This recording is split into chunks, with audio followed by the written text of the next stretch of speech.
Before we begin the story, let us know where you're watching from by leaving a comment below. If you enjoy this video, don't forget to like and subscribe.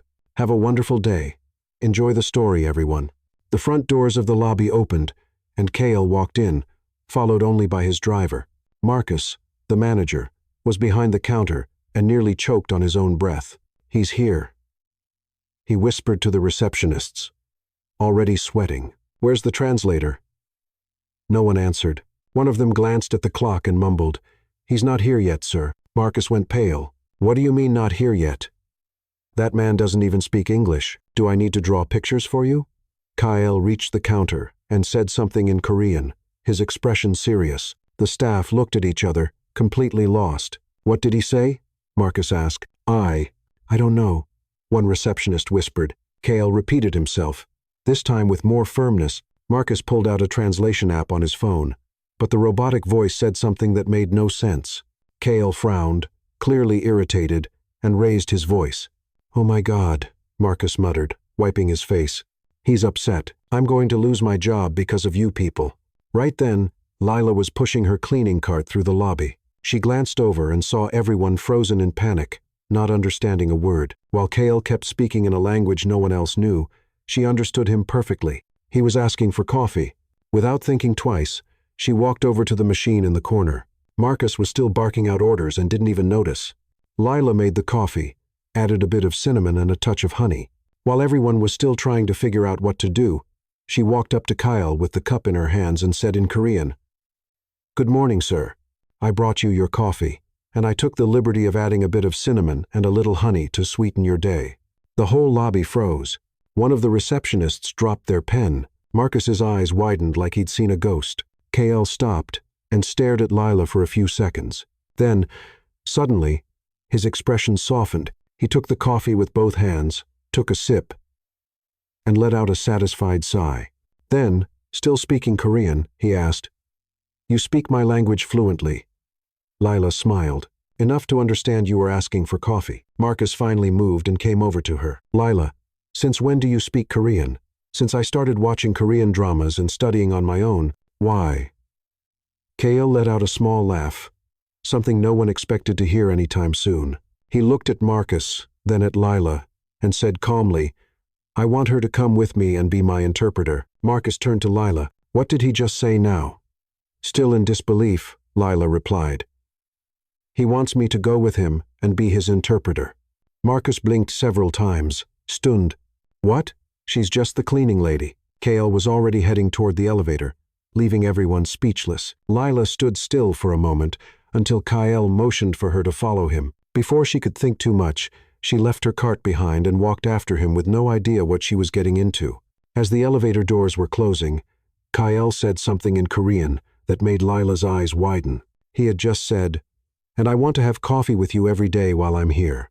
The elevator opened on the top floor, and Lila felt her stomach turn, not just from the ride, but from the completely surreal situation she was in. There she was, in her plain cleaning uniform, standing next to one of the richest men in Asia, who had just told her he wanted to have coffee with her every day. "Mr. Kyle," Lila began, trying to find the right words in Korean. "I can't accept being your interpreter. I'm just a cleaning lady. I'm not qualified for that." Kale stopped in front of the door to the presidential suite and turned to her, his expression serious but kind. "Lila, you speak my language better than anyone else at this resort. And, more importantly, you were the only one who cared enough to understand me while everyone else was panicking. But sir, I have no experience with business, no idea about contracts, or—" "You know how to listen," Kale interrupted, swiping his card at the door.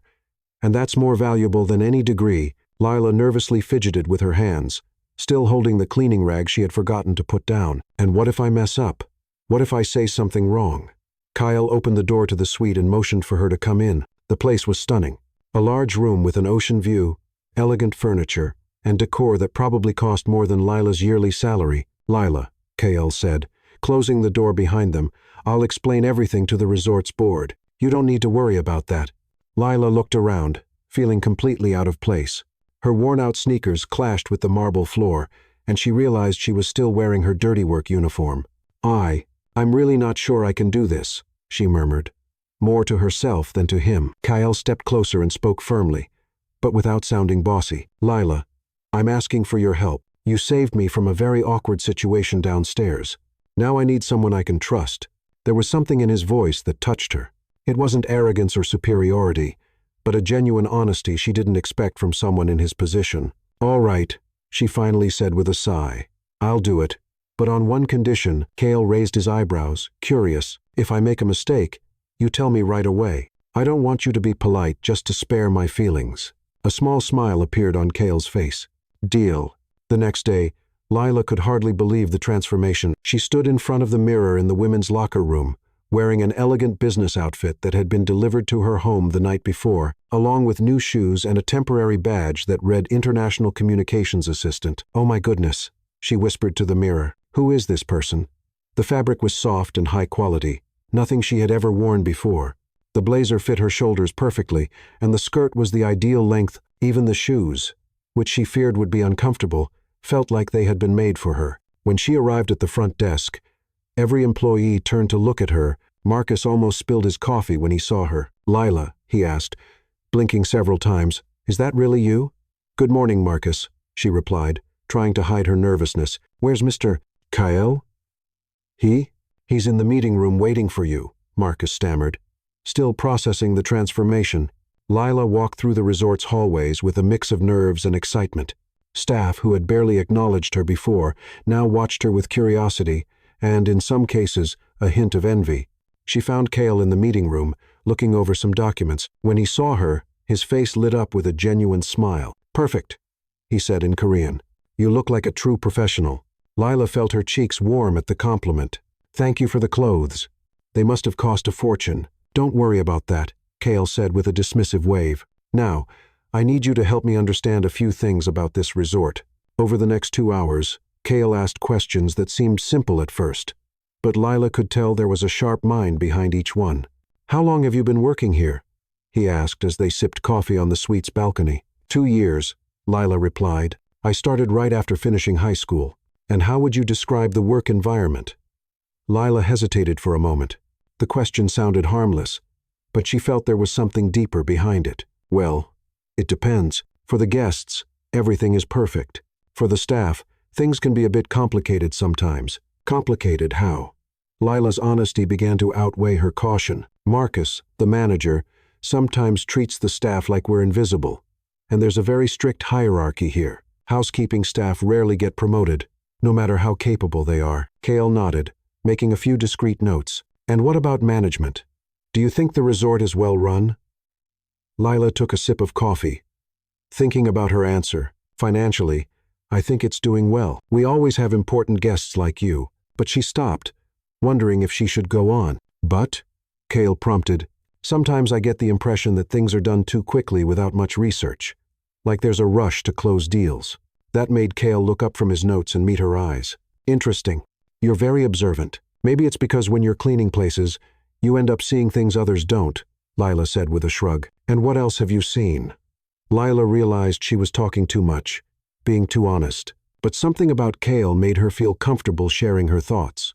"Well, for example, Marcus always gets nervous when important guests arrive. Not excited nervous, more like he's hiding something." Kale leaned forward slightly, clearly interested. "And you think he's hiding something?"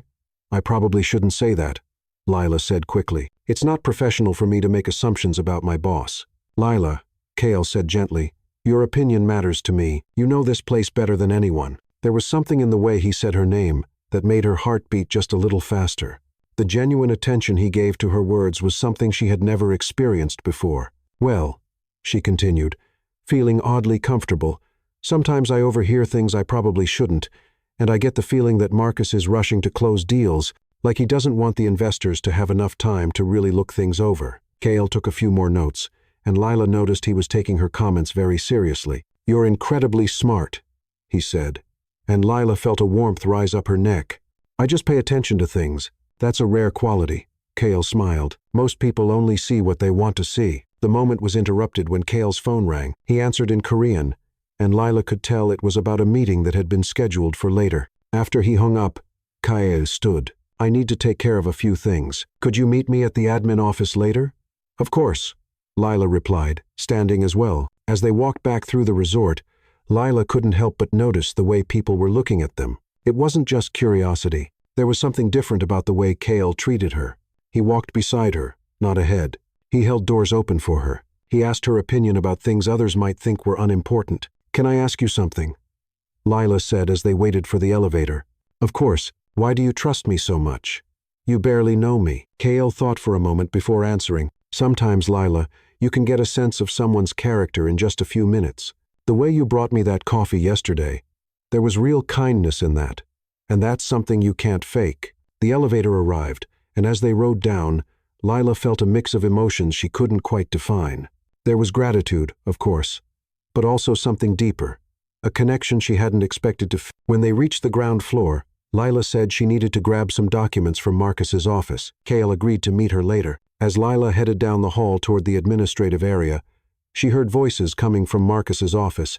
The door was slightly open, and she recognized his voice, along with Diego's, the financial manager. "We need to get the Korean to sign this contract fast without digging too much," Marcus was saying, sounding rushed. Lila stopped in her tracks, feeling her blood run cold. "But what if he finds out about the irregularities?" Diego asked. "He won't, not if we don't give him time. That's why I hired the right interpreter. I just didn't expect that nosy cleaning lady to speak Korean." "What now?" "She can translate everything correctly. We'll have to take care of that," Marcus replied in a tone that sent chills down Lila's spine, one way or another. Lila quietly backed away from the door, her heart pounding. Her instincts had been right. Marcus really was hiding something, and now she and Kale were caught up in something much bigger and far more dangerous than they had imagined. Lila spent the rest of the morning trying to process what she had heard. Marcus's words kept echoing in her mind. "We need to get the Korean to sign this contract fast without digging too much." She knew she had to tell Kale, but wasn't sure how to bring it up without sounding like she was making up stories about her boss. When Kale met her at the front desk around noon, she was still clearly tense. "Are you okay?" he asked in Korean, noticing the worried look on her face. Yes, Lila answered quickly, forcing a smile, just thinking about a few things. Kale studied her for a moment, clearly sensing that something was bothering her, but chose not to press. "I was thinking, how about we have lunch together?" he suggested. "The resort restaurant has a great view, and I'd like to talk more about your observations from yesterday." Lila felt her stomach twist. The idea of having lunch with Kyle made her nervous in more ways than one. "Mr. Kale, I don't think that would be appropriate," she said, fidgeting with her badge. "I'm your assistant. It wouldn't be professional." "Lila," Kyle said gently, "I'm inviting you as a friend. Besides, I need your perspective on a few things, and a relaxed conversation might help. But people will see us. They'll talk." "Let them talk," Kale shrugged. "What they think doesn't matter to me." Lila hesitated, looking around. She could already see a few staff members watching them with barely hidden curiosity. "I really don't think this is a good idea." "Please," Kale insisted, and there was something in his voice that made Lila look straight at him. "It would be a favor to me. I hate eating alone." The honesty in his eyes made Lila give in. "All right," she sighed. "But just this once." The resort's restaurant was elegant, with tables arranged on a terrace offering a stunning view of the Pacific Ocean. Lila had never eaten there as a guest, only cleaned the tables after others had finished their meals. When they walked in together, the maitre d' almost choked in surprise, seeing Lila not as an employee, but as Kale's guest. "A table for two, please," Kyle said, and Lila translated for the maitre d'. "Of course, Mr. Min," he replied, still eyeing Lila curiously. "Right this way." They were led to a table in the corner with a perfect view of the ocean. Lila sat down stiffly, clearly uncomfortable. "Relax," Kale said, noticing how tense she was. "It's just lunch." "That's easy for you to say," Lila muttered. "You're not the one being watched by all your co-workers." Kale glanced around and saw that several employees were indeed watching them quietly. "You're right," he admitted, "but they'll get used to it. And technically, you're not just a cleaning lady anymore. You're my assistant. Temporarily." Lila corrected him. "We'll see," Kale said with a mysterious smile. The waiter brought the menus, and Lila looked through hers nervously. The prices were sky-high compared to what she was used to. "Order whatever you like," Kale said, noticing her hesitation. "It's all on me. I can't let you pay for my lunch." "Lila," Kale said patiently, "you're working with me now. This is part of the job." After some convincing, Lila finally ordered a salad and a tropical fruit juice. while Kale chose grilled fish with vegetables. "So," Kyle said once they were alone, "tell me more about yourself. How did you learn Korean so well?" Lila took a sip of water before answering. "I started watching Korean dramas when I was 16. At first, it was just for fun. But then I fell in love with the culture and the language. And you studied on your own?" "Yes," Lila nodded. "Library books, online videos, free apps. We didn't have money for private lessons." Kale was impressed. "That's really something. Korean is considered one of the hardest languages to learn." "Well, I had motivation," Lila said with a shy smile. "And time. After work, I studied for hours. And your parents? Were they supportive?" Lila's smile faded a bit. "My mom works double shifts to support us. She's always been supportive. But she didn't have much time to follow my studies. And my dad, well, he hasn't been in our lives for a long time." Kale realized he had touched a sensitive topic and gently changed the subject. "So, what are your plans for the future?" "Honestly," Lila gave a short laugh, "I didn't have many plans beyond keeping my job and helping my mom. I never thought speaking Korean would be useful for work." "You should think bigger," Kale said. "Seriously, you have more potential than you realize." Before Lila could respond, the waiter arrived with their meals. The food was delicious, and little by little, Lila began to relax. The conversation flowed naturally, and she was surprised by how easy it was to talk to Kale. "Can I ask you something personal?" Lila asked after a while. "Of course. Why did you decide to invest in this resort? There must be hundreds of better options around the world." Kale chewed thoughtfully before answering. "My company is expanding into Latin America, and Mexico is strategic for us. But honestly, after meeting you and seeing how things really work around here, I'm starting to question whether this is the right partnership." Lila felt a knot in her stomach, remembering the conversation she had overheard. "What do you mean? Some of the numbers they showed me don't add up, and your comment about how eager they were to close the deal made me think." Lila knew this was the perfect moment to tell him what she had heard. But before she could say anything, her hand slipped as she reached for her juice glass. The red liquid flew straight at Kyle, hitting his gray blazer dead center. A blazer that clearly cost more than Lila made in a year. "Oh my God," Lila cried, jumping to her feet. "I'm so sorry.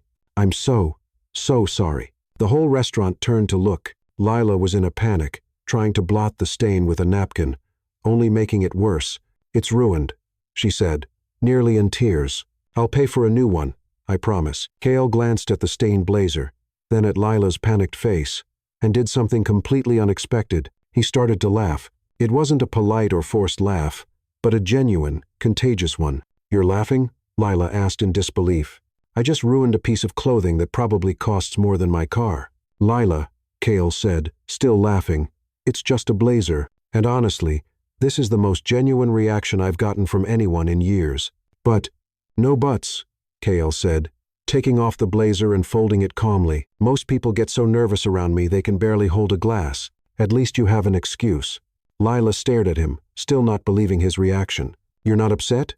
"On the contrary," Kale smiled. It was refreshing to see someone being genuinely human. The wave of relief Lila felt was so strong, she nearly collapsed into her chair. "You're very different from what I expected," she said. "What did you expect?"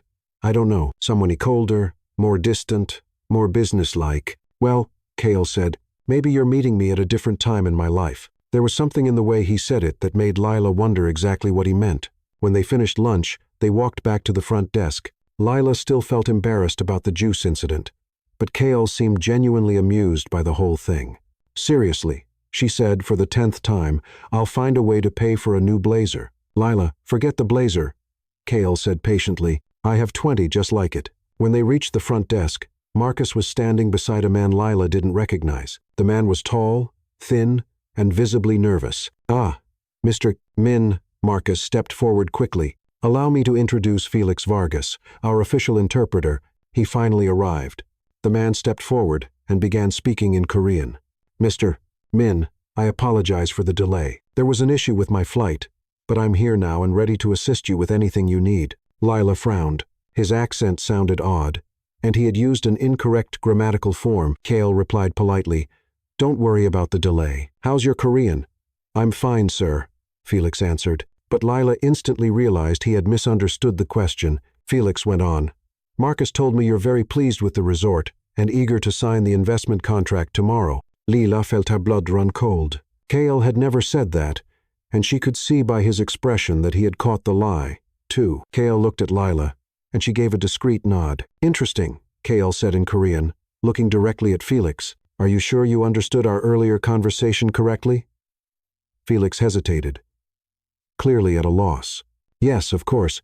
We talked about the contract." The pause and uncertainty were enough to confirm Kale's suspicions. "Lila," he said calmly, "I think we're going to need your help for longer than we thought." Marcus glanced between the three of them, clearly sensing something had gone wrong, but not quite understanding what. And Lila, noticing the tense look on Felix's face and Marcus's poorly disguised panic, knew they had just uncovered the tip of a much bigger and more dangerous iceberg. "Well," Marcus said, forcing a smile, "how about we go to the meeting room to discuss the contract details? Felix can translate everything properly now." Kale nodded politely, but Lila could see in his eyes that he was in full investigation mode. They headed toward the meeting room, with Marcus practically pushing Felix ahead of them. Once inside, Marcus spread several documents across the table and began speaking quickly in Spanish, gesturing animatedly. "Felix, please tell Mr. Min we're very eager to finalize this deal. Explain that all the numbers are correct and there's no need for any additional audit." Felix nodded and turned to Kale, beginning to translate. "Mr. Min, Manager Marcus says you expressed great interest in investing in the resort right away. He confirmed you've reviewed all the financial documents and are happy with the results." Lila felt anger rise in her chest. Felix was completely making up the translation. Keeping a neutral expression, Kale replied in Korean, "Interesting. I don't recall saying that. In fact, I'd like to review the financial documents from the past 3 years before making any decision." Felix hesitated for a moment, clearly not fully understanding what Kale had just said. Then he improvised. "He says there's no need to review anything else, and he's ready to sign now." Marcus smiled broadly, but Lila couldn't hold back any longer. "That's not what he said," she interrupted in Portuguese, looking straight at Felix. Everyone in the room turned to her. Marcus frowned. "Lila, you shouldn't interrupt. He's lying," Lila said firmly, then turned to Kale and repeated in Korean, "Mr. Kale, this man is not translating your words correctly. You said you wanted to review the financial documents from the past 3 years, but he told them you were ready to sign now." Kale's face darkened slightly, and he looked straight at Felix. "Is that true?" he asked in Korean.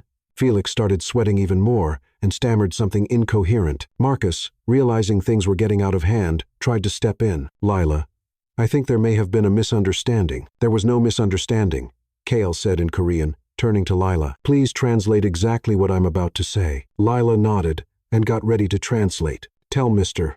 Marcus, I'm very disappointed by the attempt to deceive me. Tell him I will not do business with people who use dishonest translators to manipulate conversations." Lila translated Kale's words, and Marcus went pale. "Mr. Min, please, there's been a misunderstanding." Kyle kept his eyes on Felix as he continued. "I want it to be clear that I will not be signing any documents today, tomorrow, or any time soon. Not until I've had enough time to review everything with my own legal team." Lila translated again, and Marcus started to look desperate. "Lila, tell this man," Kale pointed to Felix, "he is no longer welcome in this meeting. Tell him his services are no longer needed." "Mr. Kale no longer requires your services," Lila told Felix, who looked stunned. But I just got here," Felix protested. "And now you're leaving," Lila replied flatly. Marcus tried to recover the situation. "Mr. Min, perhaps we can find another interpreter." Kale responded directly to Lila in Korean. "Tell him I already have an interpreter. I completely trust you." Lila felt a wave of emotion at the trust in his voice, but translated professionally. "Mr. Min already has an interpreter he trusts." Felix walked out of the room with his tail between his legs, and Marcus looked visibly shaken. Maybe we should reschedule this meeting for a time when Mr. Min feels more comfortable." "Excellent idea," Lila translated Kale's reply. "Mr. Min would like some time to properly review all the documents." When Marcus left the room, clearly defeated, Kale turned to Lila with a look of genuine gratitude. "Thank you," he said simply. "You just saved me from making a very expensive mistake." "I just translated correctly," Lila replied, still a bit tense from the confrontation. "No," Kale shook his head. "You did much more than that." You had the courage to stand up for me when you could have stayed quiet and kept your job safe. Lila felt a warmth in her chest at his words. Well, technically speaking, you're my boss for now. I have to protect your interests. Cale smiled, but there was something deeper in his expression. Lila, can I trust you? The question was simple, but full of meaning. Yes, she answered without hesitation. You can. Then I need your help to understand what's really going on here. Something doesn't feel right. And I have a feeling you've noticed that, too. Lila took a deep breath, knowing the time had come to tell him everything. Yesterday, I overheard a conversation between Marcus and Diego, the financial manager.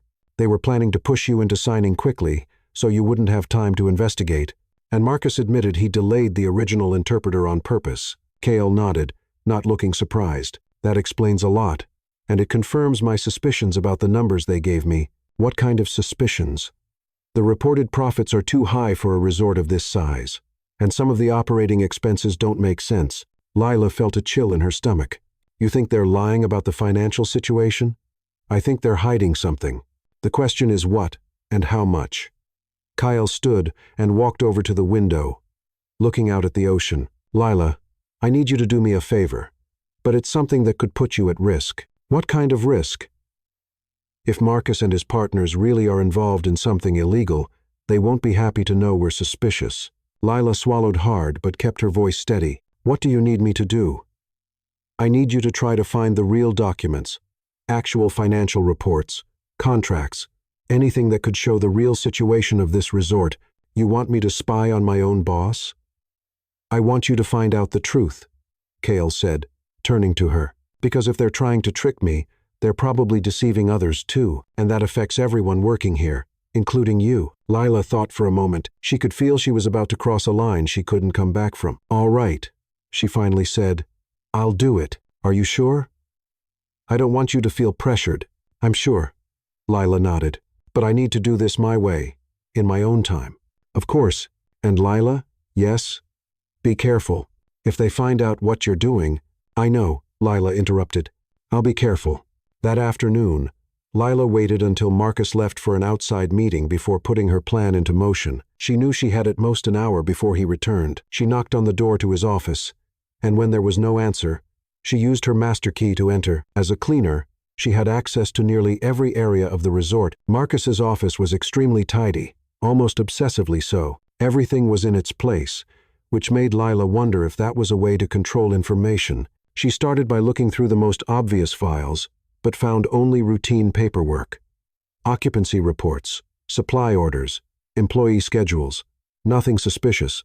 Then she noticed something odd. The back wall seemed shorter than it should have been, given the layout of the building. Lila took a closer look and found one of the wood panels slightly loose. When she pushed it, it revealed a small hidden compartment. Inside was a folder with documents that made her heart race. Alternate contracts with completely different numbers than the ones shown to Cale. Real financial reports showing the resort had actually been losing money for months. And, even worse, proof that money was being diverted into personal accounts. But the most shocking document was a contract already filled out with Cale's forged signature, transferring a massive sum of money to an offshore account. Lila quickly took photos of everything with her phone, her hands trembling slightly. She was staring at proof of a large-scale fraud that could not only ruin Cale financially, but destroy the entire resort and all the jobs that depended on it. When she finished, she carefully put everything back where it was and closed the hidden compartment.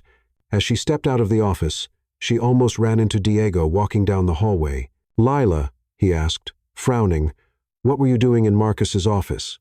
Cleaning, she answered quickly, holding up the cleaning supplies she always carried. He asked me to tidy up before tomorrow's meeting. Diego studied her for a moment, clearly suspicious, but didn't say anything else. Lila forced a smile and kept walking, but she could feel his eyes on her back. When she got to the elevator, her legs were shaking. She had just uncovered something that could destroy many lives, including her own. Now she had to decide what to do with the information. And, more importantly, she had to find a way to tell Cale without putting both of them in even more danger. As the elevator rose, Lila looked down at the photos on her phone. In her hands was the evidence that could save Cale from massive fraud. But she also knew that, from that moment on, she and Cale were officially at war with people who would do anything to protect their secrets. The bond between them had been sealed, not just by mutual trust, but by the need to survive. and Lila had a feeling the worst was still to come. That night, Lila couldn't sleep. She kept looking over the photos on her phone again and again. The documents she had found were even worse than she first thought. It wasn't just inflated numbers or minor issues. It was a well-organized fraud that had been going on for years. The resort was practically bankrupt, kept running only with money from new investors who were being tricked with fake reports. It was a pyramid scheme disguised as a legitimate business, and Kale would be just another victim if she didn't act. The next morning, Lila arrived at the resort, determined to tell Kale everything. She found him in the lobby, but her heart sank when she saw he was surrounded by 3 men in suits, clearly other important investors. "Lila," Kale called, motioning her over. "These are Mr. Sato, Mr. Lee, and Mr. Garcia, my partners in other ventures. They've come to evaluate the investment with us." Lila greeted the men politely, but she could see that Kale was completely absorbed in business discussions. This wasn't the right moment to reveal the fraud. "Mr. Kale," she said in Korean, "I need to talk to you about something important when you have a moment." "Of course," he replied distractedly. "Maybe later. For now, let's take a tour of the facilities with these gentlemen." Lila watched in frustration as Marcus appeared, wearing a fake smile, and led the group away. For the rest of the morning, Lila tried several times to get close to Kale, but he was constantly surrounded by the other investors. She noticed that Marcus was making sure Kale stayed busy. Around noon, Lila decided she couldn't wait any longer.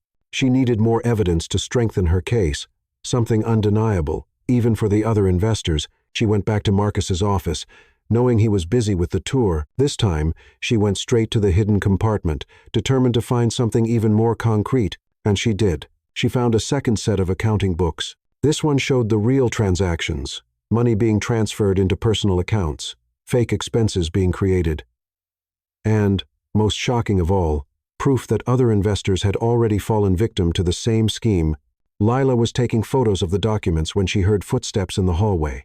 Quickly, she closed the compartment and pretended to be cleaning Marcus's desk. "What are you doing here?" Diego's voice sounded behind her. Lila turned, trying to look natural. "Routine cleaning," she said. But Diego didn't seem convinced. Marcus didn't ask for cleaning today. In fact, he specifically said not to touch anything in his office. Lila's heart sped up, but she kept her composure. There must have been a mix-up in the schedule. Diego stepped closer, his eyes scanning Marcus's desk suspiciously. "Did you touch anything?" "Of course not," Lila replied, though she could feel sweat forming on her forehead. That's when Diego noticed one corner of a document slightly out of place. "You were going through Marcus's papers," he accused, his voice rising. "I wasn't doing anything," Lila said. "Marcus," Diego shouted into the intercom. "You need to come here right now." Within minutes, Marcus came rushing in, his face red with anger. "What's going on?" "I caught your employee going through your office," Diego said. "I think she was trying to steal documents." Marcus looked at Lila with a fury she had never seen before. "Is that true, Lila? Were you stealing?" "I wasn't stealing anything," Lila protested. Just what?" Marcus cut her off. "You're not authorized to be here when I'm not around. I have a key because I'm in charge of cleaning." "A key to clean, not to go through my personal documents," Marcus shouted. Other employees began gathering at the doorway, drawn by the yelling. "I want you to empty your pockets," Marcus demanded, "and I want to see your phone." Panic surged through Lila. "If they found the photos, you have no right to go through my phone." "Yes, I do. If I suspect you've stolen confidential company information," Marcus said, holding out his hand. "Phone. Now." I can't," Lila said. "Diego, call security," Marcus ordered. "We'll find out exactly what this thief was doing." "I'm not a thief," Lila protested, but she knew she was cornered. The resort security arrived, and Lila knew that in minutes her cover would be blown. The photos on her phone would reveal everything. "You're fired," Marcus said coldly, "and I'll make sure you never work at any resort in Mexico again." "Please," Lila pleaded, "let me explain." "There's no explanation for theft," Marcus snapped. "Security, escort her out." At that moment, Kale appeared in the doorway, drawn by the commotion. He quickly looked around, seeing Lila surrounded, Marcus furious, and a crowd of employees watching. "What's going on here?"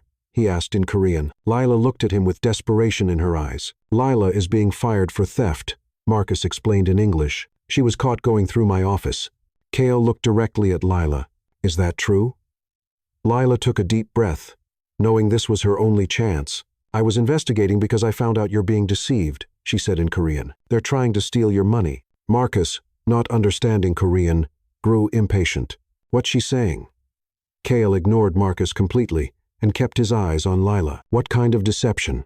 Fake documents, false financial reports, forged signatures, Lila said quickly. I have proof on my phone. Marcus tried to interrupt again. Mr. Min, this employee is being fired for misconduct. Please don't concern yourself with. Kale turned to Marcus with a look that made everyone in the room take a step back. She stays, he said in English with absolute authority, and I want to hear her side now. Marcus was speechless. But, Mr. Min. Now, Kale repeated, his voice sharp as a blade. The silence that followed was deafening. Lila could feel the strength and authority coming from Kale, and for the first time, she truly understood what kind of man he was in the business world. Marcus, clearly realizing he had lost control of the situation, made one last attempt. Mr. Min, with all due respect, this is an internal matter for the resort. Lila is my assistant, Kyle said firmly, and any accusation against her concerns me directly. He looked around the room full of curious employees, everyone out except Lila and Marcus. There was no arguing with his tone. Within seconds, the room was empty, leaving just the three of them. Kale turned to Lila. Now, he said in Korean, show me the proof. With slightly trembling hands, Lila took out her phone and began showing Kale the photos. Marcus tried to move closer to see, but Kale signaled him to stay where he was. These are the real documents, Lila explained in Korean, flipping through the images. The numbers they gave you are completely false. The resort's been losing money for months. Kale studied each photo carefully, his expression growing darker with each image. And this one? He asked, pointing to a specific photo. A contract already prepared with your forged signature, Lila answered, watching as Kale clenched his fists. They plan to use it to move the money without your actual approval. The silence in the room was heavy. Marcus didn't understand Korean, but he could clearly tell from Kale's face that things weren't going his way. He started to sweat visibly. Where did you find this? Kale asked. In his office. In a hidden compartment behind the wall, Kale finally turned to Marcus, who tried to force a nervous smile. Mr. Min, whatever she told you, Lila, Kale said in Korean, translate exactly what I'm about to say. Lila nodded, ready for what was coming. Tell him I know about the fake documents, the stolen money, and the contract with my forged signature. Lila translated word for word, and Marcus's face went white as a sheet. Mr. Min, there must be some kind of misunderstanding. Tell him there is no misunderstanding. Kale continued, his voice cold as ice. Tell him he has exactly 24 hours to prepare all the real documents, or I'll bring in the Mexican and Korean authorities to investigate. Lila translated, and Marcus began to stammer, but, Mr. Min, we can work this out. Tell him our meeting is over, Kale told Lila, and that he can leave my office. Your office? Marcus asked. Yes, Kale answered in English, surprising both of them. As of now, I'm taking over the investigation personally. This office is under my authority. Marcus tried to protest, but Kyle's expression left no room for argument. He left the room like a wounded animal, clearly defeated, but still dangerous. When they were alone, Kale turned to Lila with a look of both gratitude and admiration. You risked everything to protect me, he said in Korean. I couldn't let them deceive you, Lila replied, still shaking a little from the adrenaline. Not after seeing how much you trust people. Kale stepped closer to her, and Lila saw something different in his eyes. It wasn't just professional gratitude. It was something deeper, more personal. Lila, do you realize what you just did? He said softly. You didn't just protect my investment. You may have saved many others from being tricked in the future. I just did what was right. No. Kale shook his head. You did much more than that. You showed a kind of courage most people don't have. The moment was broken when Kale's phone rang. It was one of the other investors, and he had to take the call. Lila used the break to process everything that had just happened. When Kale finished the call, he looked at her with renewed determination. I'm going to investigate this personally, he said, but I'll need your help. You know this place better than anyone. Of course, I'll do everything I can, but for now, Kale glanced at the clock. You need a break. It's been a long, intense day. Lila nodded, suddenly feeling emotionally drained. Lila, Kale said just as she was about to leave. Would you like to have dinner with me tonight in my suite? The question caught her off guard. Why? Because I want to talk to you away from all this chaos. And because... He hesitated. Because I'd like to get to know you better. Not just as my assistant, but as a person. Lila's heart skipped a beat. There was something in the way he said it that made her stomach turn with nerves. That wouldn't be appropriate, she finally said. Lila, Cale said gently. After today, I think we've already gone far beyond what's considered appropriate in a typical work relationship. He wasn't wrong, and Lila knew it. All right, she agreed. But just dinner, Cale smiled, and Lila felt something melt inside her chest. At 8 that evening, Lila stood in front of Cale's suite, more nervous than she'd ever been in her life. She had changed clothes 3 times before finally settling on a simple but elegant dress she had bought after her first promotion at the resort. Cale opened the door, wearing a casual shirt and dark pants without his usual formal suit. He looked younger, more relaxed, and even more handsome. You look beautiful, he said in Korean. And Lila felt her cheeks heat up. The suite had been transformed. The dining table was set with candles, flowers, and a stunning view of the ocean at sunset. It was romantic, without being over the top, elegant without being intimidating. This is, wow, Lila said, looking around. I thought we deserved something special after the day we had, Cale said, pulling out a chair for her. Dinner was prepared by the resort's private chef, and Lila had never tasted food so delicious. But what impressed her most was the conversation. Away from work pressures, Cale was funny, thoughtful, and surprisingly humble. In Korea, he was saying, my grandmother used to say, you can see a person's true character in how they treat someone who has nothing to offer them. She sounds wise. She was. Cale smiled sadly. She raised me after my parents died in a car accident. She was just a seamstress. But she taught me more about life and business than any university ever could.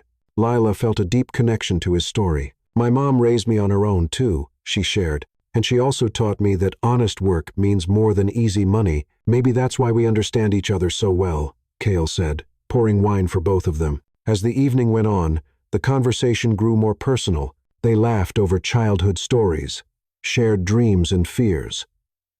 And Lila found herself forgetting completely about their different worlds.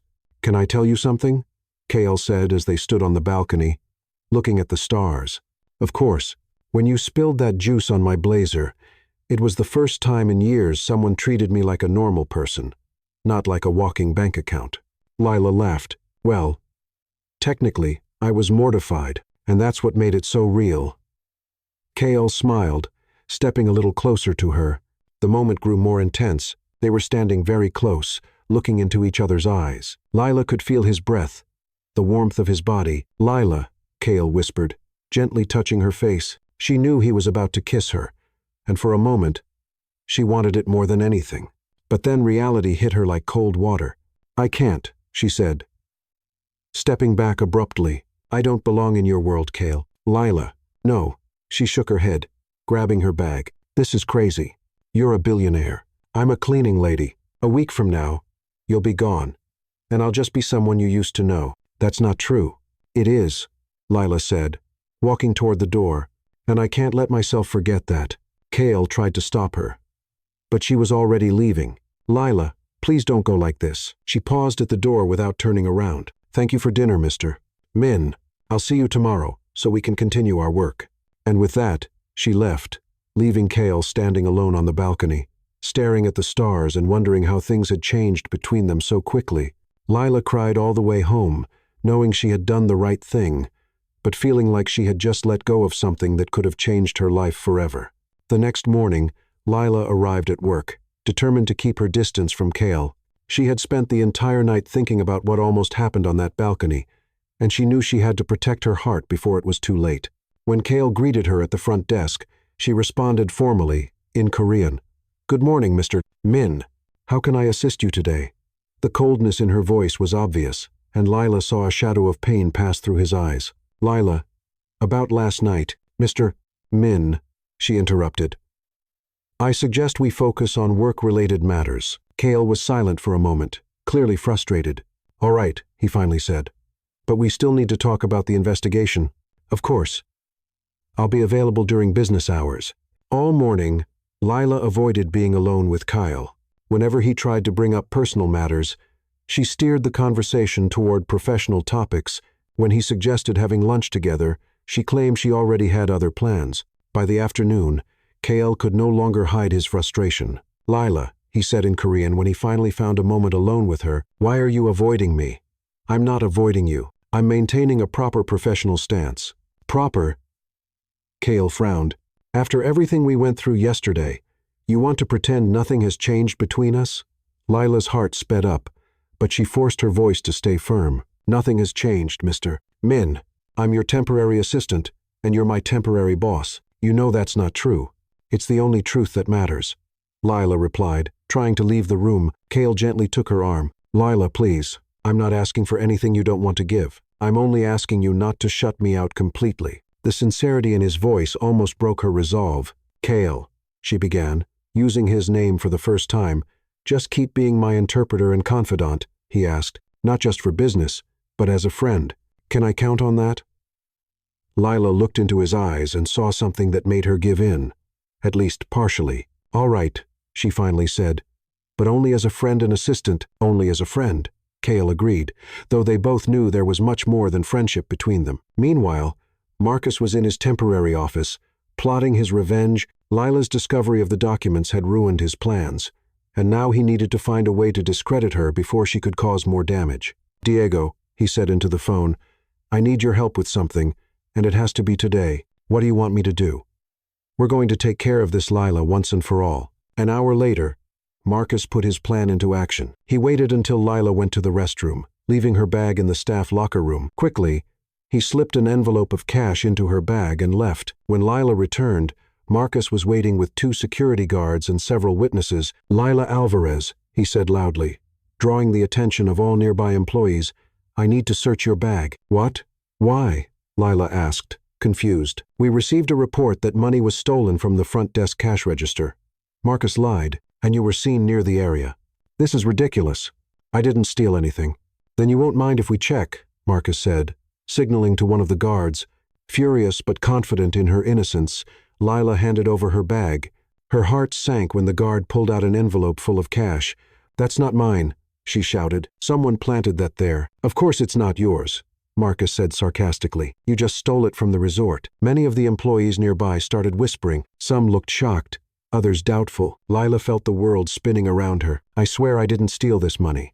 Someone is framing me." "Lila," Marcus said with fake sadness, "I'm very disappointed. I thought you were an honest employee." "I am honest," Lila cried, tears starting to form in her eyes. "Take her away," Marcus ordered the guards, "and call the police." At that moment, Kale appeared. Drawn by the commotion, he saw Lila surrounded by guards, clearly panicked, and Marcus wearing an expression of false indignation. "What's going on?" he asked in Korean. Lila looked at him with desperation. "They're saying I stole money, but I didn't. Someone put it in my bag." Kyle immediately understood and turned to Marcus. "Explain what's happening," he said in English, his voice sharp. "Mr.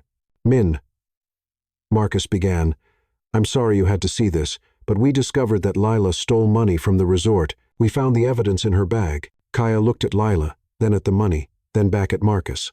"Are you absolutely sure she stole this?" "The evidence speaks for itself," Marcus said, clearly pleased with himself. Kale stepped closer to Lila, who was trembling with anger and humiliation. "Lila," he said in Korean, "look me in the eyes and tell me, did you steal this money?" "No," Lila answered firmly. "I would never do that." Kyle studied her face for a long moment, then nodded. "I believe you." He turned to face Marcus and all the gathered employees. "This woman," he said loudly, taking Lila's hand, "is the most honest person I've met in years." Marcus tried to argue. "Mr. Min, the evidence. Evidence can be planted." Kale cut in. "But character can't be faked." He raised Lila's hand and, in front of everyone, gently kissed it. "She's the only reason I'm still here," he said clearly, making sure everyone heard him. The lobby fell completely silent. Lila felt tears roll down her cheeks, but this time they were tears of gratitude and relief. Marcus went pale, realizing his plan had completely fallen apart. "Mr. Min," he tried again. "Even so, the resort's rules," Kale said coldly, "will now be decided by me. And the first rule is that Lila Alvarez is under my personal protection." He turned to the security team. "Release her immediately." Then, looking straight at Marcus, "And I want a full investigation into how that money ended up in her bag."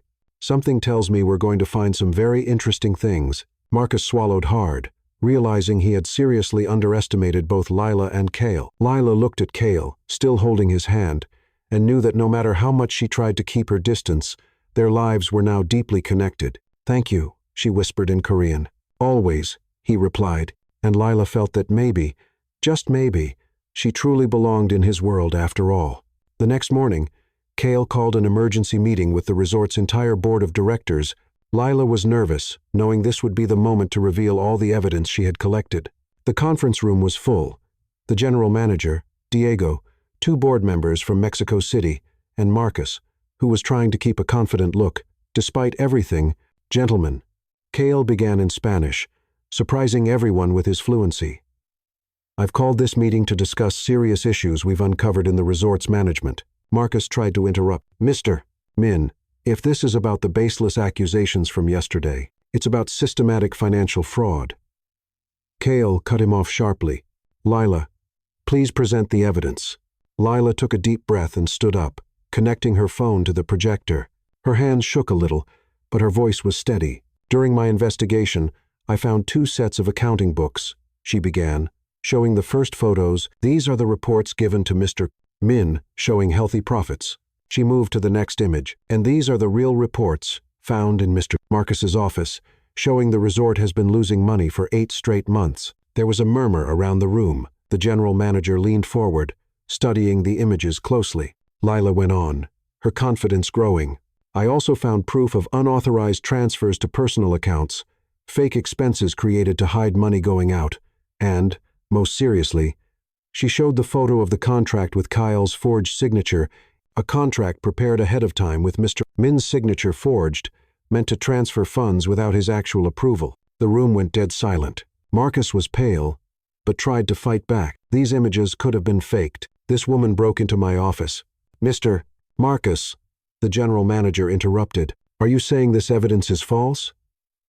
"I'm saying she had no right to be in my office." Cale calmly stood. "Lila," he said in Korean, "translate exactly what I'm going to say." Lila nodded. "Tell the board I hired an independent auditing firm to verify this information. Their findings came in this morning and confirm everything Lila has shown." Lila translated, and Marcus looked visibly shaken.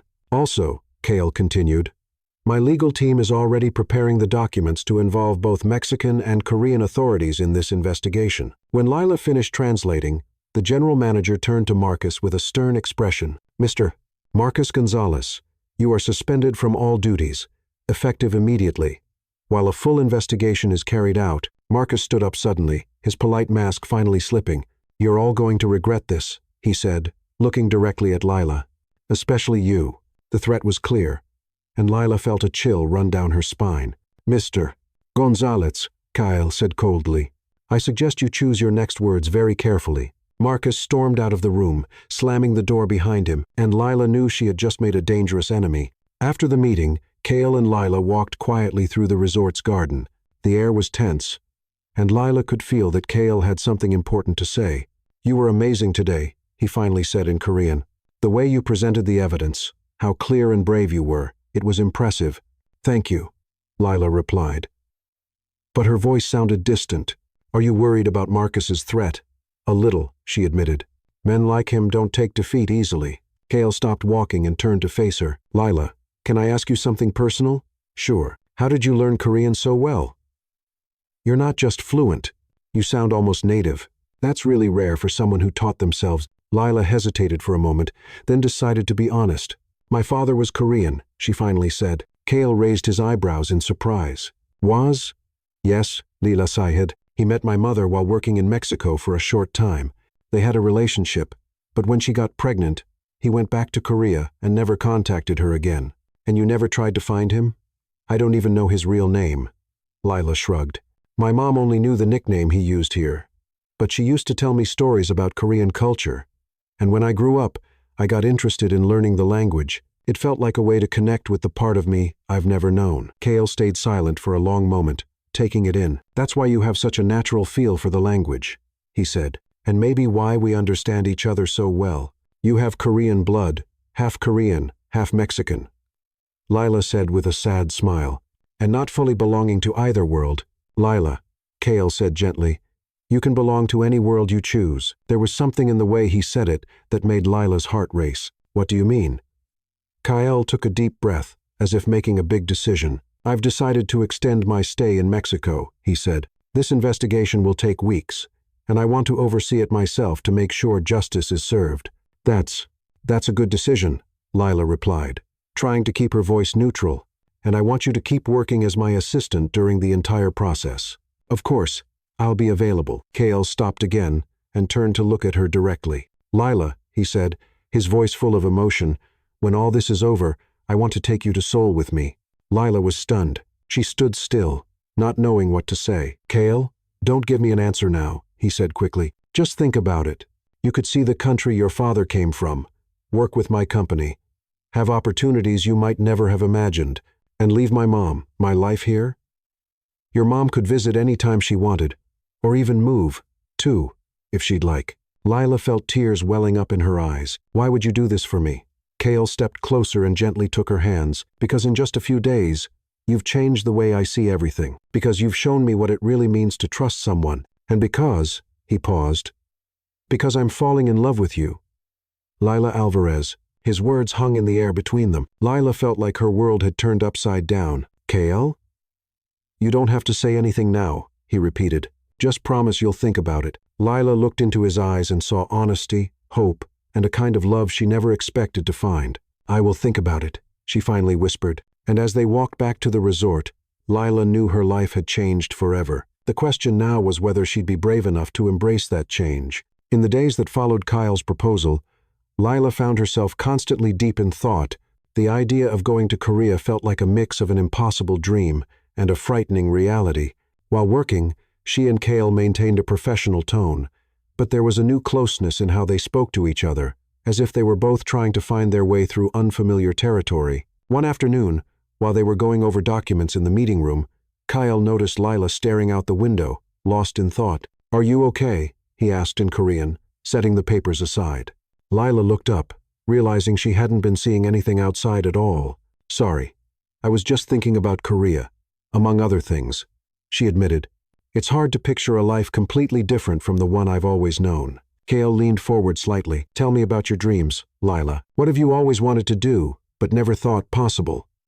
The question caught her off guard. No one had ever asked about her dreams before. Well, she began hesitantly, I've always dreamed of traveling, seeing the world, learning about different cultures, and maybe working with languages professionally, as a translator, or as a teacher.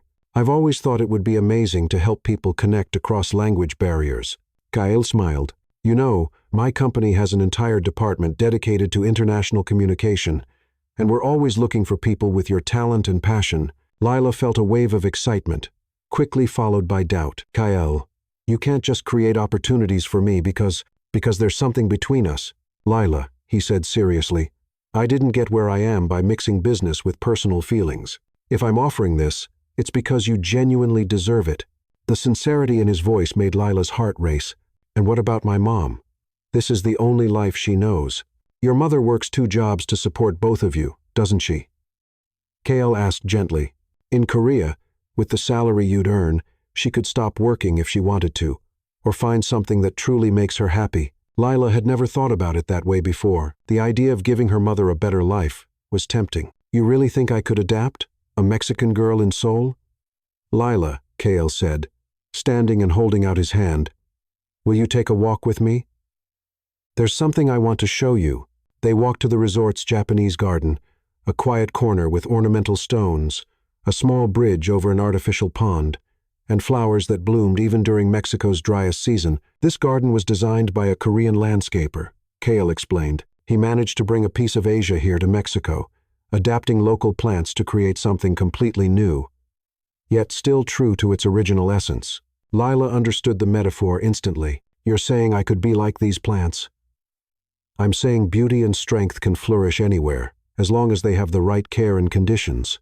They stopped on the bridge, gazing at the moon's reflection on the water.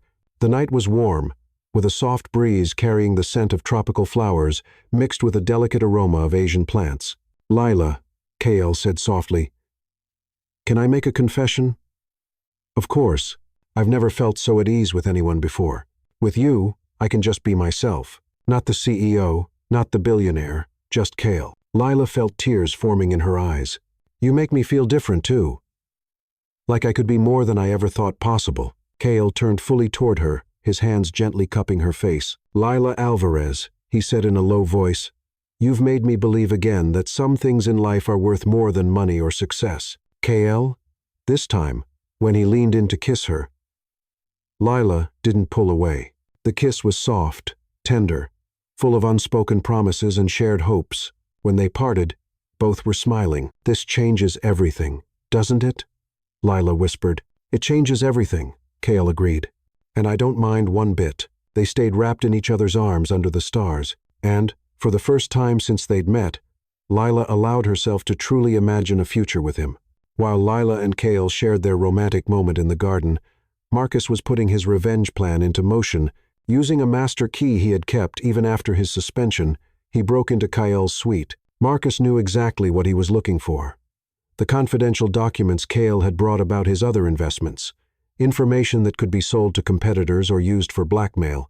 He found Kale's laptop open on the desk and quickly inserted a flash drive, copying important files. He also photographed physical documents spread across the desk, including contracts and highly confidential business strategies. Let's see who gets the last laugh, Marcus muttered as he finished copying the files. Before leaving, he carefully planted evidence to implicate Lila in the theft. Strands of her hair he had collected from the staff locker room, a pen she often used, and even a photo of her he had taken from her personnel file. The next morning, Kale was having breakfast when his phone rang. It was an unknown number. Hello, he answered in Korean. Mr. Min, the voice was male but disguised. I have important information about a theft in your suite. What theft? Kale frowned. Check your confidential documents. And when you see what's missing, know that it was your assistant Lila who did it. That's ridiculous. She has access to your suite. She knows your schedule. And she's desperate for money. Check your files, Mr. Min. The truth is there. The call ended. Kale rushed to his suite and immediately noticed that his laptop had been moved. When he checked his files, he saw that important documents had been copied. Even worse, he found Lila's hair near the computer and her pen on the desk. For a moment, Kale felt like the room was spinning. The evidence was too convincing to ignore, but then he remembered their kiss the night before, the honesty in Lila's eyes, everything they had shared. No, he said out loud to the empty room. This doesn't make sense, but the doubt had already been planted, and Kale knew he had to confront Lila about what he'd found. Even if it meant destroying everything between them, Marcus's trap was working perfectly. The next morning, Lila arrived at work with a smile she couldn't hide. The kiss from the night before had changed everything, and, for the first time, she allowed herself to dream of a future that once felt impossible. When she saw Kyle waiting for her at the front desk, her heart skipped with joy. But something felt off. His expression was cold, distant, not at all like the kind, tender man who had kissed her under the stars. Good morning, Mr. Min, she said in Korean, trying to keep things professional, though she smiled with hope. Lila, Kale answered flatly. I need to speak with you in private. The formal tone and coldness in his voice made Lila's smile fade immediately. They walked in silence to an empty meeting room, and Lila could feel the tension coming off him. Once the door closed, Kale turned to her with an expression she had never seen before. It was pain mixed with disappointment, and something that looked like suspicion. Lila, he began, last night, after we said goodbye, someone broke into my suite and stole important confidential documents. Lila felt like she'd been punched in the stomach. What? That's terrible. Do you have any idea who? Have you been in my suite recently? Kale cut her off. The question completely caught her off guard. No, of course not. Not since that dinner. And that was days ago. Why are you asking me this? Kale hesitated for a moment, as if struggling with himself, then pulled a plastic bag from his pocket containing strands of hair and a pen. Because I found this in my suite. Your hair? Your pen? Lila stared at the items in growing disbelief. Kale, I don't know how those things got there, but I didn't go into your suite. Lila, his voice was full of frustration. You're the only one with access. You know my schedule. You know where I keep my documents. You're accusing me of stealing from you? Lila asked, her voice rising. I'm trying to understand how your personal things ended up at the scene of a crime. Crime? Lila felt tears of anger, and hurt begin to well up. Are you calling me a criminal? I'm trying to give you a chance to explain. A chance. Lila burst out. A chance to defend myself against accusations that should never have been made in the first place. Kyle, after everything we've been through, after last night, do you really believe I could steal from you? Kyle ran a hand through his hair, clearly torn. I don't know what to believe, Lila. The evidence could be lying, Lila shouted, but apparently you'd rather trust some objects than trust me. Lila, please help me understand. Understand what? Now the tears were streaming down her face. That after I risked my job to protect you, after I exposed a fraud that could have cost you millions, after I opened my heart to you last night, you still doubt me the very first chance you get. Kale said nothing, and that silence hurt more than any accusation. I trusted you. Lila said sadly, I trusted you completely. And you didn't even give me the benefit of the doubt. Lila, no. She shook her head. Don't say anything else. I understand exactly where I stand in your list of priorities.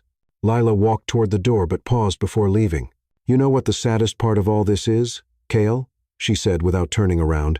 For a moment, I actually believed I could belong in your world, but now I see I'll always just be the cleaning lady you'll never truly trust. She walked out of the room, leaving Kale alone with the weight of her words. 2 hours later, Lila was in the general manager's office, handing in her resignation letter. Are you sure about this, Lila?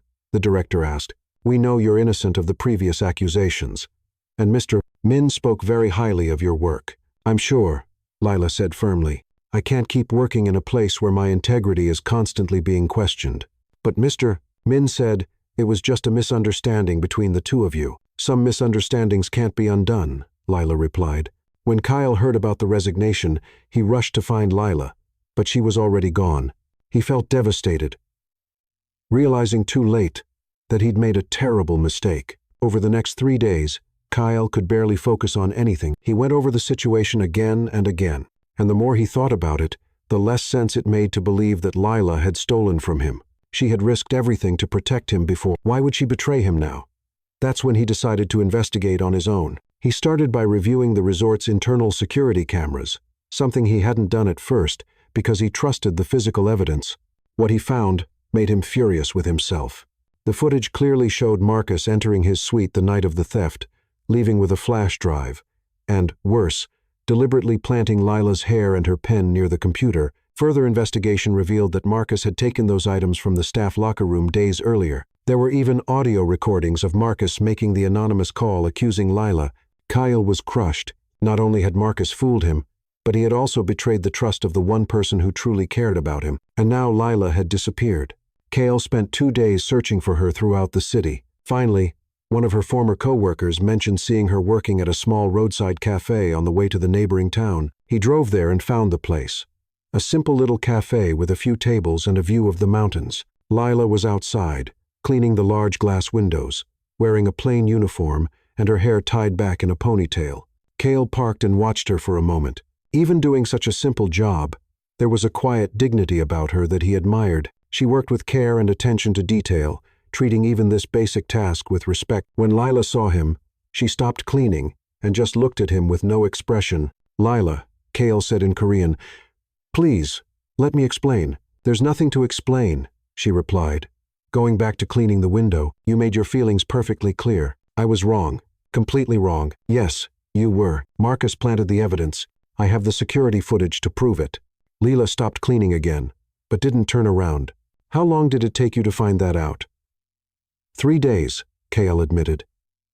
Ashamed. 3 days to realize something you should have known from the first, second, Lila said bitterly, that I would never betray you. Kyle stepped closer. "Lila, I'm so sorry. I have no excuse for what I did. I let fear and suspicion drown out what I knew in my heart." Lila finally turned to face him. "You expect me to just forget it happened and pretend everything's fine?" "I want the chance to earn back your trust," Kale said sincerely. "I know I don't deserve it, but—" "You're right," Lila interrupted. "You don't." The words stung. But Kale knew he deserved them. "Lila," he said softly, "you taught me how to see what's hidden. You showed me that the most valuable people are often the ones no one notices. And I, I was too blind to see that the most valuable person in my life was right in front of me. Lila felt tears forming, but held them back. Nice words, Cale. But trust doesn't get rebuilt with speeches. Then tell me what I need to do, he begged. Tell me how to fix this. Lila looked at him for a long moment, seeing the pain in his eyes, but still feeling the deep hurt inside her own heart. I don't know if it can be fixed, she said finally. Some things, once broken, are never the same again. Cale felt his heart shatter, but nodded, understanding that his actions had consequences. I understand, he said, but, Lila, I love you, and I'll keep loving you even if you can never forgive me. With that, he turned and walked back to his car, leaving Lila standing there with tears in her eyes and a broken heart, knowing he had lost the one thing that truly mattered. A week after their meeting at the cafe, Lila was wiping down tables when she noticed unusual activity on the road. Several cars were heading toward the small place, including a local news van. Her heart raced when she recognized Cale's car among them. Cale stepped out of the vehicle with a small group that included the resort's general manager, some employees Lila recognized, journalists, and, surprisingly, a man she didn't know, carrying simultaneous translation equipment. Lila Alvarez, Cale said loudly in Korean, making sure everyone could hear. I need to make a public statement. The interpreter immediately repeated it in Spanish. Lila Alvarez, I need to make a public statement. Lila stopped what she was doing, confused and a little irritated by all the commotion. What are you doing, Cale? Cale responded in Korean, and the interpreter relayed his words. I am apologizing publicly so that everyone knows Lila Alvarez is the most honest, brave, and honorable woman I have ever met. Then, in front of everyone, Cale knelt down in front of the cafe. The words that followed, carefully translated, echoed for all the cafe staff, curious customers, and the resort team who had come to witness it. I need everyone to fully understand what I'm saying. Cale spoke, pausing for the interpreter to keep up. Lila Alvarez saved my investment, exposed a fraud that could have harmed hundreds of people, and risked everything to protect the truth. And I repaid her by doubting her at the first sign of trouble. Lila felt her face grow warm with all eyes on her, but she also felt tears forming as she heard the sincerity in his voice. Cale, get up, she said. You're making a scene. I need to make a scene because I need everyone to know I made the biggest mistake of my life by doubting you. He turned to the cameras, speaking as the interpreter ensured everyone understood. Lila Alvarez is more than an exemplary employee. She is a person of exceptional character who deserves recognition and respect. Cale stood and stepped closer to Lila. His next words were carefully translated. Lila, will you come back? Not as my assistant, but as the resort's director of international communications, with the salary, benefits, and recognition you deserve. The offer caught her completely off guard. Director, the general manager stepped forward, speaking directly in Spanish. The board approved it unanimously. After reviewing everything you've done, we recognize that you deserve far more than praise. You deserve a career. Lila looked around, seeing familiar faces of coworkers who had come to support her, cameras recording everything, and Cale watching her with hope in his eyes. And Marcus, she asked, in jail? Cale answered through the interpreter. Mexican authorities arrested him yesterday for fraud and forgery. The camera evidence was more than enough. Lila took a deep breath, feeling as if a huge weight had been lifted off her shoulders. All right, she said at last. I accept the position. The small group erupted in applause. Cafe staff smiled and clapped as well. And Lila saw tears of relief in Cale's eyes. 3 months later, Lila was in her new office at the resort, reviewing international partnership contracts. When Cale appeared at the door, Director Alvarez, do you have a few minutes for your CEO?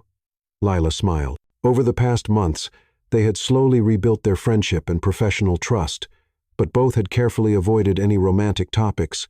Of course, Mr. Min, what can I do for you? Actually, Cale stepped inside and closed the door. This isn't about work. Lila raised her eyebrows. No, Lila. Cale walked up to her desk. Will you have dinner with me tonight? Not as co-workers, but as two people who would like to start over. Lila's heart sped up. They had been circling around this possibility for weeks. Cale, she said, I know I've made terrible mistakes. He said quickly, I know I broke your trust, and it will take time to earn it back. But would you be willing to give me a second chance? A real chance this time? Lila looked at him, seeing sincerity and vulnerability in his eyes. Where? It's a surprise. Kale smiled. But I promise it will be special. That evening, Lila was taken to a private beach at the resort that had been transformed into a fairy tale setting. Soft lights illuminated a table set on the sand. Flower petals created a path to the ocean, and gentle music played from hidden speakers. Kale, Lila gasped. This is beautiful. You deserve beautiful things, he said, pulling out her chair. During dinner, they talked like they used to, but with a new kind of depth. Kale spoke about how he had reflected on his mistakes, how he had learned to value honesty and loyalty even more. Lila shared how she had grown both professionally and personally over the past few months. Lila, Kale said as they finished eating, can I ask you something? Of course. Do you still think about going to Korea? Lila smiled. Every day. But now for different reasons. What kind of different? Before, it was about running away from my life. Now, it would be about starting a new adventure with the right person. Kale reached across the table and took her hand. Lila Alvarez, would you like to be my girlfriend? Lila laughed, her cheeks turning pink. Are you officially asking me to be your girlfriend? I'm asking you to be a part of my life in every possible way. Yes, Lila said without hesitation. Yes, I do. Kale stood up and kissed her gently, with the sound of the waves behind them and stars shining above. 6 months later, Lila was at Seoul's International Airport, holding Kyle's hand as they stepped off the plane. It was her first time in Korea, and she was both nervous and excited. Welcome to Korea, Kyle said in Korean, kissing her forehead. The days that followed felt magical. Kyle took her to Gyeongbokgung Palace, where Lila was fascinated by the traditional architecture and the changing of the guard ceremony. It's just like in the dramas, Lila said, taking pictures of everything, and even more beautiful in real life. Kale smiled, enjoying her excitement. They went to Myeongdong Market, where Lila tried foods she had only seen in dramas. The tteokbokki was so spicy it made her cry, but she insisted on finishing the whole dish, making Kale laugh. You don't have to prove anything, he said, handing her some milk. Yes, I do, Lila replied through tears. It's my boyfriend's food. They went up Seoul Tower to see the city lights at night, and Lila was amazed by the view. It's even more beautiful than I imagined, she said, looking out at the lights stretching across the horizon. And we still have so much more to see, Kale said with a smile. They visited the home where Kale had grown up with his grandmother, a small apartment in a traditional neighborhood. Lila met the neighbors, who still remembered him as a child, and they were all charmed by the Mexican girlfriend who spoke fluent Korean. She's perfect for you, an elderly woman said in Korean. Making Lila blush, they went to Busan to see the ocean and eat fresh seafood, to Jeju Island to walk through yellow flower fields, and even visited ancient temples, where Lila learned about Korean spirituality. But the most special moment came during cherry blossom season. Kyle took Lila to Uido Park, where thousands of cherry trees were in full bloom, forming a tunnel of pink and white petals falling like snow. This is the most beautiful thing I've ever seen, Lila whispered, twirling among the petals like natural confetti. Families were having picnics under the trees, couples were taking photos, and children were running around, trying to catch the petals in the air. It felt like a moment straight out of a dream. Lila, Kale said, kneeling in the middle of the cherry blossom path. Lila stopped spinning and looked at him, her heart racing when she saw the small box in his hands. Kyle? Lila Alvarez, his voice shaking with emotion. You changed my life with a simple cup of coffee and the courage to speak the truth. You taught me that true love is about trust, respect, and growing together. You showed me that the most valuable people are often the ones others don't even see. Tears started to roll down Lila's cheeks as people around them began to notice and pause to watch. In you, I found not just a girlfriend, but my best friend, my confidant, and the woman who makes me want to be a better man every single day. Kale opened the box, revealing a stunning ring that sparkled under the light coming through the cherry blossoms. Lila Alvarez, will you marry me? He asked, and build a life where we can truly belong in each other's world. Yes, Lila shouted, throwing her arms around him. Yes, yes, 1,000 times, yes. Kale lifted her off the ground as cherry blossom petals fell around them like confetti. People clapped, children cheered, and even a few grandmothers wiped away tears. When he set her down, he slipped the ring onto her finger and kissed her deeply under the pink petals. I love you, Lila Alvarez. I love you, Kyle Min. A small child came up and offered her a handful of petals, saying in Korean, for the pretty bride. Lila knelt down and thanked her in perfect Korean, making the little girl beam with happiness. She's going to make an amazing Korean, Kyle laughed, watching Lila interact so naturally with everyone around her. I'm already halfway there, Lila replied, admiring the ring. And now I'm going to be completely yours. They walked hand in hand under the cherry blossom tunnel, petals still gently falling around them, knowing they had found something rare and precious. A love that went beyond cultures, social classes, and any obstacle the world could put in their way.